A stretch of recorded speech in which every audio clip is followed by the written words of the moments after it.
Hello everyone, welcome to I get Bhilai. बच्चों जैसे आपको मालूम है गेट 2022 का रिजल्ट आ चुका है और आई गेट जो कि कंप्यूटर साइंस में गेट की प्रिपरेशन करवाता है और यहाँ पर भी बहुत सारे बच्चे इस बार ऑनलाइन क्लासेस होने के बावजूद भी अच्छा परफॉर्म किए हैं। टॉप 500 के अंदर में है, टॉप 1000 के अंदर में, 100 के अंदर में है और जिनमें रिजल्ट है लोगों ने खूब मेहनत की है।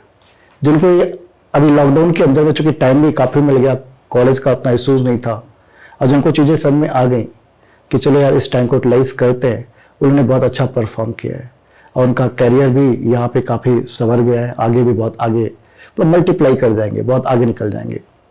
तो आज हमारे बीच में श्वेता कुमारी यहाँ पर हैं जो कि पटना से रहने वाली है और भिलाई के अंदर में इंजीनियरिंग कॉलेज के अंदर में, रुंगटा कॉलेज के अंदर में स्टडी करती है, फाइनल ईयर के अंदर में है और इन्होंने 369 रैंक प्रोड्यूस किए, 369 रैंक और फाइनल ईयर में रहते हुए इन्होंने ये रैंक लाई, फर्स्ट अटेम्प्ट में इन्होंने क्लियर किया हुआ है। तो इससे मिलते हैं, बातचीत करते हैं, इनकी जर्नी के बारे में जानते हैं कि इन्होंने कैसे प्लान बनाया गेट करने का और कितनी मेहनत की कि इनको फाइनल ईयर में फर्स्ट अटेम्प्ट में इनका गेट रैंक यहाँ पे आ गया है। तो श्वेता, सबसे पहले आपको बहुत बहुत बधाई कि आपने मतलब फाइनल ईयर में रहते फर्स्ट अटेम्प्ट में एक अच्छी रैंक इंडिया में प्रोड्यूस कर ली है। तो हम ये जानना चाहेंगे कि आपकी स्कूलिंग कहाँ से हुई थी, थोड़ा सा बैकग्राउंड के बारे में अपना बताएं आप। Sir, I am from DAV public school Patna. It's CBSE board. 10th and 12th मैंने दोनों वहीं से सीबीएसई बोर्ड से ही की थी। उसके बाद फिर मैंने जेईई मेंस का भी तैयारी की थी, आईआईटी के लिए जेईई मेंस के लिए तैयारी की थी। तो फिर जेईई मेंस निकला था, फिर जेईई एडवांस का दी तो वो नहीं निकला था। तो फिर मैं नॉर्मल काउंसलिंग करवा के फिर मैं प्राइवेट कॉलेज ही मिल रहा था मेरे को। तो मैं सोची कि प्राइवेट कॉलेज तो फिर उतना ही फीस लेता है बीटेक के लिए, जब आईटी नहीं मिल रहा है तो फिर मेरे को प्राइवेट में नहीं जाना है। तो फिर नॉर्मल फिर पता चला यहाँ पे रुंगटा के बारे में कि हाँ इसकी प्लेसमेंट थोड़ी अच्छी होती है। तो ये सोच करके फिर मैं यहाँ पे आई और उसके फर्स्ट ईयर क्लासेस करने के बाद मेरे को एक फ्रेंड के थ्रू पता चला कि। तो आपने छत्तीसगढ़ ही क्यों चुना कि हमको छत्तीसगढ़ ही आना है? ये वाला कोई है यहाँ पे आपका रिलेटिव या किसी के थ्रू? यस। कैसे मालूम पड़ा आपको यहाँ के बारे में? ऐसे मेरे अंकल रहते हैं रायपुर में, वो वही बताए थे कि हाँ रुंगटा कॉलेज है जिसकी प्लेसमेंट अच्छी होती है। तो उन्हीं के थ्रू में। उन्हीं के थ्रू। तो आपके पापा क्या करते हैं? मेरे पापा पुलिस ऑफिसर एसआई है। अच्छा अच्छा, एसआई है पटना में? हाँ, बिहार में। हाँ। बिहार पुलिस में? हाँ, बिहार पुलिस। ओके। और मम्मी भी जॉब में? नहीं, मम्मी हाउसवाइफ है। तो आप अकेले हैं क्या, अभी भाई बहन है? एक बहन है छोटी सी, वो देहरादून में पढ़ती है, बीएससी एग्रीकल्चर करती है और भाई अभी 12th में। तो जब आप भिलाई आ गए यहाँ पर इंजीनियरिंग कॉलेज में एडमिशन ले लिया आपने, तो फिर आपका मतलब कैसे प्लान बना कि हमको गेट करना चाहिए या गेट में जाना चाहिए? मतलब किसने बताया आपको गेट के बारे में? मेरे एक फ्रेंड ही बताया था कि गेट के थ्रू भी गेट कर लोगी तो फिर तेरे को तुमको आईटी कॉलेज मिलेगा। तो मेरा आईटी का ड्रीम तो 12th क्लास से ही था कि मेरे को आईटी कॉलेज में जाना है, जो वहाँ नहीं हुआ। तो जब यहाँ पे पता चला कि यहाँ पे आई गेट है जो गेट की कोचिंग करवाता है, फिर मैंने यूट्यूब भी वगैरह देखा, फिर आपका फिर नंबर वहाँ से यूट्यूब से पता की, फिर आपसे कॉन्टैक्ट हुआ। तो फिर गेट का 2nd ईयर से पता चला तो 3rd ईयर में ज्वाइन की थी। तो उस समय तो लॉकडाउन भी लग गया था आपका? हाँ, उस वक्त मैं बिहार में ही थी, वहीं से डायरेक्ट कांटेक्ट की थी कॉल पे। तो आपने ऑनलाइन ही पूरा अटेंड किया? सारा ऑनलाइन। तो ऑनलाइन आपने तो ऑफलाइन तो पढ़ा भी नहीं था यहाँ पे, तो पूरा का पूरा ऑनलाइन कोर्स कंप्लीट किया आपने। तो ऑनलाइन में कितना डिफिकल्टी होता है पढ़ना, और मतलब कैसे प्लान बनाया आपने कि हमको अच्छा करना है? तो अपना खुद का टाइम टेबल कैसे बनाया आपने, कैसे सब्जेक्ट को स्टार्ट किया आपने? सर, ऑनलाइन बोलने के लिए डिफिकल्टी है बट मेरे लिए बहुत इजी चीज़ था वो, क्योंकि ट्रांसपोर्ट नहीं करना पड़ रहा है। तो वो एक फैसिलिटी था कि आराम से बैठ करके देख सकते हैं वीडियो। और पहली बात तो मेरे को मन था कि हाँ आईटी कॉलेज जाना है तो गेट तो करना ही है। तो जो भी आप पढ़ाते थे तो उसको ऑनलाइन एक बार क्लास करती थी और फिर नोट्स भी उसी समय रेगुलरली बनाती थी। ये नहीं होता था कि बाद में बनाती थी, साथ में ही नोट्स भी प्रिपेयर करती थी।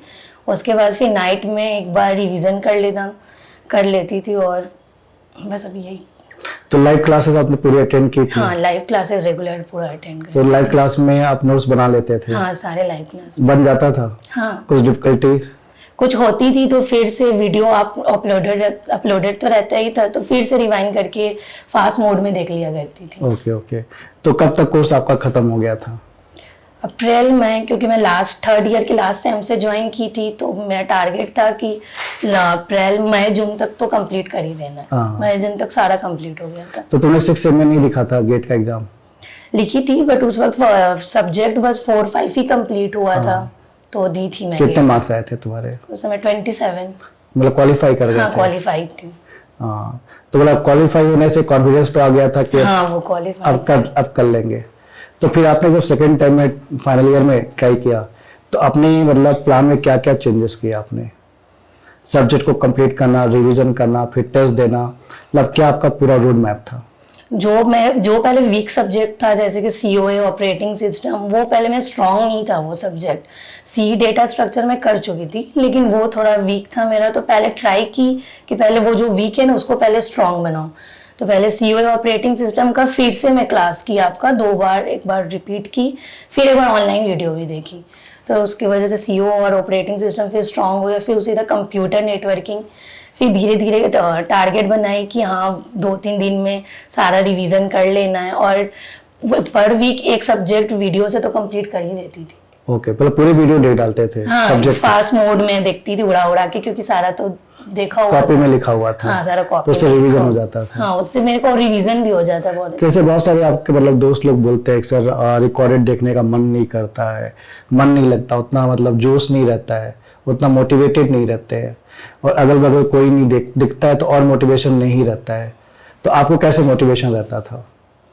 सर, मैं देखती थी तो ये सोच कर ही देखती थी कि हाँ मेरे को उस टॉपिक समझना है, तो वो बस फास्ट मोड में देखने में और मेरे को ज़्यादा अच्छा लगता था, क्योंकि फास्ट पर रिवीजन हो रहा है ना। फिर ऐसे तो क्लास रेगुलर 10 बार क्लास करने से तो फिर तो प्रोसेस तो स्लो ही हो जाएगा, तो वैसे फास्ट होता था, तो मतलब आपको मन लग जाता था? हाँ, मेरे को मन लगता था। आपकी दोस्ती यारी कितनी थी दोस्तों के साथ, मतलब जो कोई लोग? फ्रेंडशिप यहाँ पे सीएस में तो कोई फ्रेंडशिप नहीं थी मेरी। हाँ, तो आप अकेले ही पढ़ते थे? हाँ, मैं मतलब खुद ही मोटिवेट रहते थे?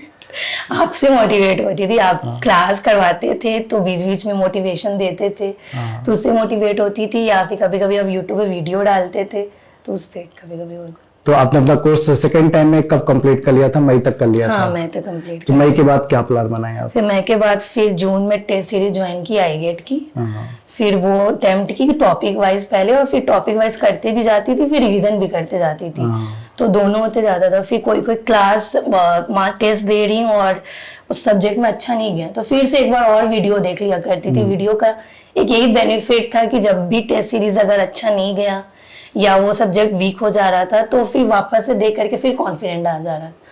तो आईगेट के अलावा भी आपने क्या क्या मटेरियल यूज किए? मतलब यहाँ पे चलिए आपने रिकॉर्डेड वीडियो और लाइव क्लासेस, ठीक है, इसके अलावा भी कुछ आपने कोर्सेज वगैरह ज्वाइन किया था, या कुछ आपने और एक्स्ट्रा कुछ पढ़ा था? एक्स्ट्रा कुछ गेट ओवरफ्लो, गिग्स में उसमें क्वेश्चन सॉल्व करती थी, और गेट ओवरफ्लो वही 2-3 बार सॉल्व की थी। प्रीवियस के क्वेश्चन बनाए? हाँ, प्रीवियस ईयर के। और यहाँ के बुकलेट भी बनाया गेट के? हाँ, यहाँ के बुकलेट सारा कंप्लीट कर लिए थे? हाँ, सारा कंप्लीट। कुछ बच्चे होंगे 10-20%, बाकी सारे कंप्लीट हो गए। तो कितने घंटे डेली टारगेट करते थे पढ़ने के लिए आप? ऐसे 6-7-8 आवर 7 आवर डेली? daily। और लास्ट में एग्जाम आने के बाद? लास्ट में तो मैं रिलैक्स मोड में 6 आवर पढ़ती थी। 6 आवर, मतलब डेली 8 घंटे आप टारगेट कर लेते थे, और लास्ट में 6 आवर मतलब थोड़ा रिलैक्स मोड में बैठ। और जिस दिन टेस्ट वगैरह, एक दिन में कितने टेस्ट लिख देते थे आप? पहले तो मैं टॉपिक वाइज दी, तो बीच में तो फिर 2 मंथ में वीक भी हो गई थी थोड़ा कोविड के कारण, तो फिर नवंबर से फिर वापस में आई, तो मैं बीच में 2 मंथ टेस्ट कुछ भी नहीं दी थी। जून से तो स्टार्ट की थी, फिर 2 मंथ बिल्कुल नहीं थी, तो कोविड के कारण थोड़ा वीकनेस हो गई थी। फिर नवंबर में फिर स्टार्ट की मैं अपने आप को मोटिवेट करना, फिर 10-15 दिन में फिर सारे रिवीजन की सारा सब्जेक्ट। उसके बाद फिर आईगेट का तो टेस्ट था ही, फिर मेडिसी फिर स्टार्ट की मैं देना। तो फिर आपने खूब अच्छे से टेस्ट लिखा? हाँ, फिर एक स्टार्टिंग में मार्क्स कैसे आते थे? स्टार्टिंग में तो 30-40 रहते थे, और लास्ट में हाईएस्ट कितना गया आपका? आईगेट में तो 80 गए थे मेरे, और बाकी मेडिसी में 60-70 तक जाते थे। 76 तक। तो आपको ऐसा फील होने लगा था कि अब आईआईटी दूर नहीं है? यस, ऐसा मतलब कि नॉलेज और सबकी वजह से यस। केवल आपको लग रहा था पेपर मतलब कितना डिफिकल्ट हुआ? सो आपके बहुत सारे दोस्त ऐसे हैं जो कि गेट सीएस को भी बहुत डिफिकल्ट मानते हैं, तो आप कितना डिफिकल्ट मानते हो गेट को? सर, मैं मानती थी पहले, लेकिन जब टेस्ट सीरीज देना जब स्टार्ट की तो शुरू में लगा कि हाँ जो पढ़ते हैं वो अलग होता है, और अलग तो नहीं मतलब थोड़ा माइंड सेट अलग बनाना पड़ता है टेस्ट सीरीज सॉल्व करने, क्योंकि वो थोड़ा ट्रिकी क्वेश्चन टाइप का दिया हुआ रहता है। तो टेस्ट सीरीज देने के बाद धीरे धीरे रियलाइज हुआ कि हाँ किस पैटर्न में क्वेश्चन आता है, तो उस पैटर्न में सोचना भी जरूरी है। बाकी तो सारे डाउट जितने भी तो नोट्स में मिल ही जाते थे। मतलब आपको कितना यहाँ का जो कंटेंट है आपको कितना हेल्प किया? बहुत, मैं सारे कंटेंट यहीं का फॉलो की, कोई भी यूट्यूब वीडियो नहीं, कोई भी गूगल नहीं। ओके तो फिर आपको जैसे डाउट भी आते रहे होंगे ना पढ़ते समय या टेस्ट देते समय या कहीं पर भी, तो उसको कैसे क्लियरफाई करते थे आप? गूगल में सर्च करके करती थी। आजकल सारी चीजें मिल ही जाती हाँ, है गूगल लगभग, में या ग्रुप में पूछ लेते थे आप? हाँ। चलिए बढ़िया है। तो फिर जैसे आपने पेपर देने गए जिस दिन, तो उस दिन कैसा फील हो रहा था और 3 घंटे कैसा गया आपका? सर रात में तो नहीं सो पाई थी, तो डर लग रहा था कि कैसा जाएगा कैसा नहीं जाएगा। फिर जब सुबह उठी तो खुद को मोटिवेट की कि अगर डरेंगे तो फिर पेपर मेरा खराब चला जाएगा। तो बस मोटिवेट करके और ट्राई की कि सेंटर पे जितना जल्दी पहुंच सको वो ज़्यादा बेटर रहेगा खुद को मोटिवेट करने के। तो सेंटर पे 1 आवर पहले पहुंच गई थी और बैठी थी, तो खुद को मोटिवेट कर रही थी कि जो जितना भी पढ़ी हूँ हो जाएगा। तो टेस्ट आपने यहाँ पे मतलब एग्जाम दिया था भिलाई में कि पटना में दिया था? ऑनलाइन टेस्ट दे रही नहीं, ये अपना गेट का एग्जाम? गेट का यहाँ भिलाई में ही भिलाई में सेंटर था हाँ, आपका? ओके, जब एग्जाम आपने लिखना स्टार्ट किया तो पेपर में जब क्वेश्चन सामने आए तो कैसा लगा आपको? एप्टीट्यूड, पहले एप्टीट्यूड आते तो एप्टीट्यूड मेरे को अच्छा लगा, तो उससे वो बनना जब स्टार्ट हुआ तो ऑटोमेटिक कॉन्फिडेंस बिल्ड हो गया। तो फिर स्टार्टिंग का 20-30 क्वेश्चन सॉल्व करने के बाद फिर मैं लास्ट से स्टार्ट किया क्वेश्चन सॉल्व करना, क्योंकि लास्ट के थोड़े लेंदी रहते हैं तो उसमें टाइम लगते हैं।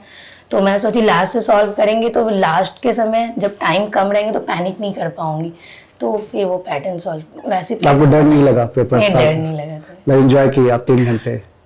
तो 3 घंटे एंजॉय किया और मतलब ज्यादा प्रेशर फील नहीं किए और टाइम को अच्छे से मैनेज किए? हाँ। तो मतलब आपको ऐसा क्या लगे क्या कमी रह गई, नहीं तो और अच्छी रैंक हो सकती थी ये?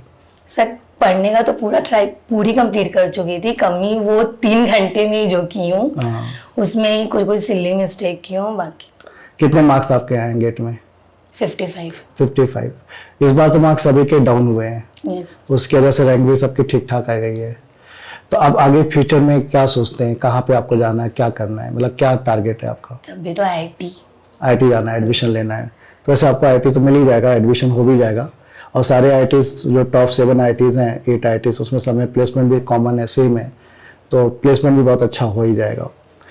अपने जूनियर्स को आप क्या मैसेज देना चाहेंगे, कैसे वो पढ़े? मतलब बहुत सारे लोग ऐसा भी रहता है ना कि कॉलेज के अंदर में अभी कंप्यूटर साइंस बहुत ही ग्रोइंग फील्ड है, तो इसके अंदर में क्या हो रहा है, इंटर्नशिप भी करना है लोगों को, कोडिंग भी करना है। तो आप इन सब की तरफ कभी नहीं गए क्या? क्योंकि बहुत सारे लोग बोलते हैं कि यार फालतू क्यों गेट की तैयारी करना, कोडिंग कर लो ना, अच्छी जॉब लग जाएगी, या इंटर्नशिप में चलते हैं। तो इस अपॉर्चुनिटीज को कितना देखते हो आप? सर मैं ये सब थोड़ा बहुत सेकेंड ईयर में की थी, पर जब 3rd ईयर में जब गेट का पता चला तो मैं ये सबको साइड कर दी कि नहीं, सबसे फर्स्ट प्रायोरिटी तो मैं गेट को ही दूंगी, अगर अच्छे से हुआ उसके बाद मैं इधर देखूंगी। फर्स्ट प्रायोरिटी आपका शुरू से गेट ही रहा गेट कि मुझे किसी भी हालत में एक अच्छे कॉलेजों के अंदर पहुंचना है। यस। ठीक है, तो ठीक है, कोडिंग भी आप कर सकते हैं, इंटर्नशिप भी देख सकते हैं, लेकिन इंटर्नशिप यदि बहुत अच्छी कंपनी में मिल रहा है तो ज़्यादा अच्छा है। यदि आपको 4,000-6,000 का पर मंथ मिल रहा है इंटर्नशिप, तो कोई ज़्यादा हमको नहीं लगता है कि बेनिफिशियल है। जो कि कॉम्पिटिटिव एग्जाम देने से क्या होता है कि आप बहुत आगे निकल जाते हैं, भीड़ से अलग हो जाते हैं। और इंटर्नशिप वगैरह कोडिंग तो सभी लोग आजकल कर ही रहे हैं, तो उस भीड़ से शायद निकलना थोड़ा सा मुश्किल हो। लेकिन कंपटीशन जैसे इसने अभी एग्जाम दिया है, तो हमको लगता है तुम्हारे पूरे CS और IT में सबसे अच्छी रैंक तुम्हारी होगी तुम्हारे कॉलेज के अंदर में। यस। तो एक तरह से पूरा भीड़ से तो तुम अलग हो चुकी हो। मतलब अब तुमको भी अच्छा लगता होगा कि लोग अलग निगाह से भी देखते होंगे, मतलब उनमें एक मतलब होता है ना कि अपने को जब आप सक्सेस होते हो तो आपको लोग एक अलग वैल्यू से देखते हैं कि नहीं ये इसने बहुत मेहनत किया होगा तो ये रैंक इसको अचीव होगी। कैसा एटमॉस्फेयर अभी आपके अगल बगल है रैंक लाने के बाद, क्या चेंजेस दिख रहा है आपको? सब पेरेंट्स भी खुश हैं। फिर आज कॉलेज भी गई थी तो टीचर्स जो थे वो लोग सब कॉन्ग्रेचुलेशन किए थे, तो वो लोग में भी दिखा कि हाँ ये एक अलग है हैप्पीनेस। और दोस्त लोग? हाँ वो लोग भी बहुत, जैसे लगता अपना ही हो गया। प्लेसमेंट निकलने से ज्यादा तो सब मेरे तरफ से हैप्पी थे कि हाँ ये गेट निकाली है। तो क्या आप मतलब एडवाइस देना चाहेंगे अपने जूनियर्स को कि क्या करें वो, मतलब डिमोटिवेटेड ना रहे और चीजों को लग के करें? अगर उनकी प्लानिंग है कि हाँ गेट करना है और ITs में जाना है तब तो उनको इंटर्नशिप पे थोड़ा कम भी ध्यान देंगे तो चलेगा, क्योंकि वो तो आगे जा कर के एमटेक में तो कर ही लेंगे वो कंप्लीट। तो बस मोटिवेटेड रहना, और जब भी डीमोटिवेट हो रहे हैं तो सर से बात कर ले, सर मोटिवेट कर देते हैं। अच्छा, एक इशू और भी रहता है, जैसे तुम्हारी ब्रांच आईटी ब्रांच है, ठीक है, और अभी सीएस वाले भी पढ़ते हैं। Yes. तो बहुत सारे आईटी ब्रांच के बच्चे ये बोलते हैं सर सब सीएस वालों का ही होता है क्या, आईटी वालों का तो होता नहीं, ऐसा बोलते हैं। मतलब उनको अब तो थोड़ा सा अलग से फील करते हैं, क्या ऐसा कुछ है कि आईटी और सीएस अलग है?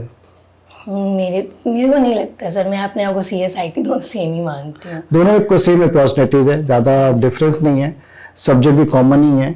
और चूंकि आईटी वाले भी देखो अभी सब पूरा सीएस कर दिया उन्होंने, तो सेम अपॉर्चुनिटी है, जहाँ पे सीएस बैठ सकता है वहाँ पे आप भी बैठ सकते हैं। हाँ, एक आध दो पीएसयूज में हो सकता है थोड़ा सा इशू, हमको लगता है सिर्फ बार्क में इशू होगा, बाकी कहीं इशू नहीं है, बाकी सारा सेम अपॉर्चुनिटीज है। इसलिए फिलहाल ये सब अपॉर्चुनिटीज के बारे में बाद में सोचो, भले आपको मेहनत करना है, इंजॉय करना है सब्जेक्ट के अंदर में, नॉलेज को इम्प्रूव करना है।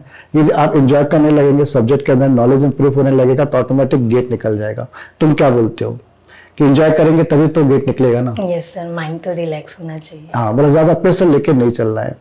तो श्वेता ने काफी अच्छे से चीजों को एक्सप्लेन किया और बताया। और भी कुछ आप बोलना चाहोगे जो मैं नहीं पूछ पाया हूँ आपसे?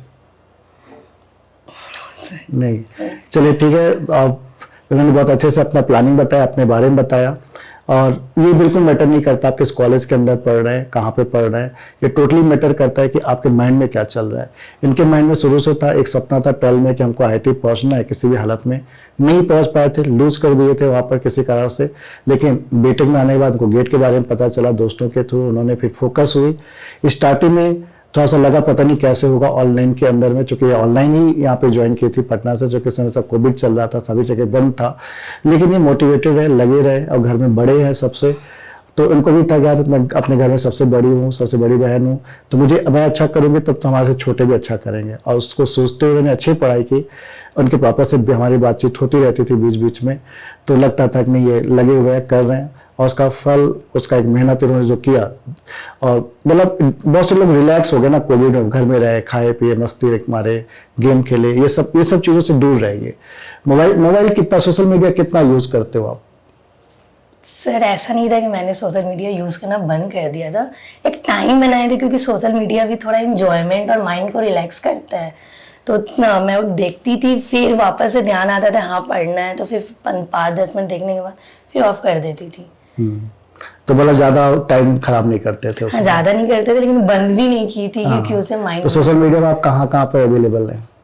अभी तो बस इंस्टाग्राम और व्हाट्सएप, बाकी बस। बस तो ठीक है, व्हाट्सएप तो इसलिए जरूरी है क्योंकि आपको डाउट वगैरह पूछना है या ग्रुप में रहना है, ठीक है। इंस्टाग्राम भी ठीक है, थोड़ा बहुत यूज कर रहे तो कोई दिक्कत नहीं है, चलता है इतना है। लेकिन ये है कि आपको अपने करियर ओरिएंटेड तो रहना ही पड़ेगा, तभी आपको अच्छा कर पाएंगे। मतलब फर्स्ट प्रायोरिटी हमेशा करियर को दीजिए, बाकी सब चीजें आपको इजिली मिल जाएंगी, धीरे धीरे मिल जाएंगी, उसमें कोई इशू नहीं है, कोई डाउट नहीं है। तो ऑल द बेस्ट, आप लोग भी लगे रहिए और करते रहिए। श्वेता तुमको भी ऑल द बेस्ट कि तुम्हारा भी एडमिशन अच्छी जगह पे हो जाए, अच्छा प्लेसमेंट लग जाए, जो जिंदगी में आपने ख्वाब देखा है वो आपका सारा पूरा हो। Thank you. Bye bye, thank you.